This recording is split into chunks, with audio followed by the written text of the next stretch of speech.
নমস্কার, আপনারা দেখছেন সংকেত মিডিয়া, সোজা কথা সহজভাবে। আসন্ন বিধানসভা ভোট 2026কে সামনে রেখে দক্ষিণ দিনাজপুর জেলার গঙ্গারামপুর বিধানসভার তৃণমূল কংগ্রেস প্রার্থী গৌতম দাসের সমর্থনে রাজ্য তৃণমূল কংগ্রেসের মুখপাত্র সুদীপ রাহা গঙ্গারামপুর বিধানসভার একাধিক স্থানে পদসভা করলেন।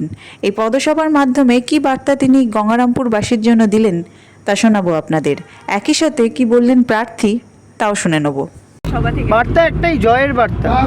225টার বেশি আসন নিয়ে তৃণমূল কংগ্রেস জিতছে, 224টা ফিক্সড, 225 নম্বরটা হচ্ছে গঙ্গারামপুর। আমরা জিতছি, কোনো সন্দেহ নেই।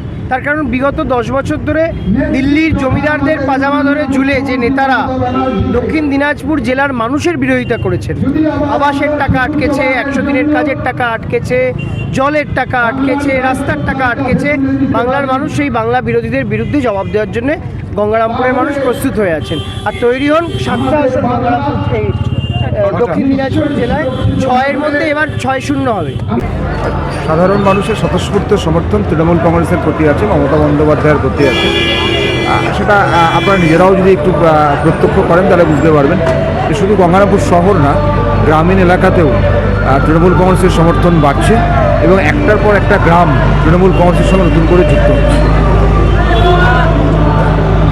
আর গতকাল পশ্চিমবঙ্গের প্রধানমন্ত্রী নরেন্দ্র মোদী এসেছিলেন এবং এই দক্ষিণ দিনাজপুর জেলা নিয়ে এবং একাধিক বিভিন্ন প্রতিশ্রুতির কথা তিনি বলে গেছেন। মনে হচ্ছে ভোট বাক্সে তার কোনো প্রভাব পড়তে পারে। বাংলার মানুষ এসব জেনে গেছে। 2014 দেওয়া একটা প্রতিশ্রুতি যারা পূরণ করতে দেখা গেছে, তারপর বাংলার মানুষ ওদের বিশ্বাস করবে। দিল্লিতে যারা প্রতিশ্রুতি দিয়েছিল সেটা আগে পূরণ করুক, তারপর মানুষ বিশ্বাস করবে। বিহারে যা প্রতিশ্রুতি দিয়েছিল সেটা আগে পূরণ করুক, তারপর বাংলা বিশ্বাস করবে। গঙ্গারামপুর বিধানসভার জন্য আপনার কী কী পরিকল্পনা আছে আগামী?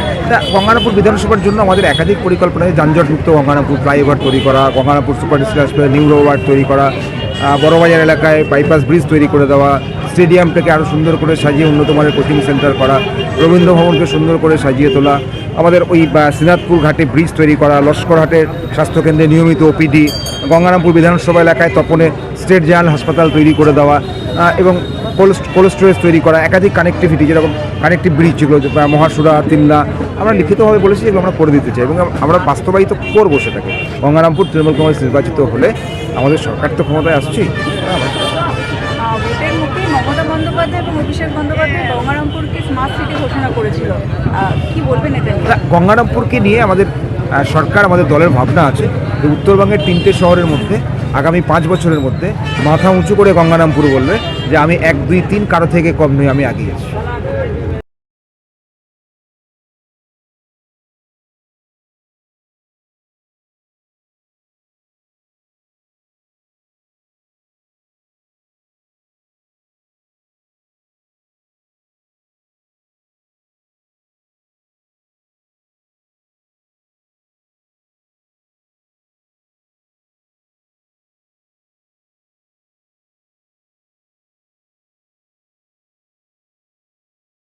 Subscribe our channel.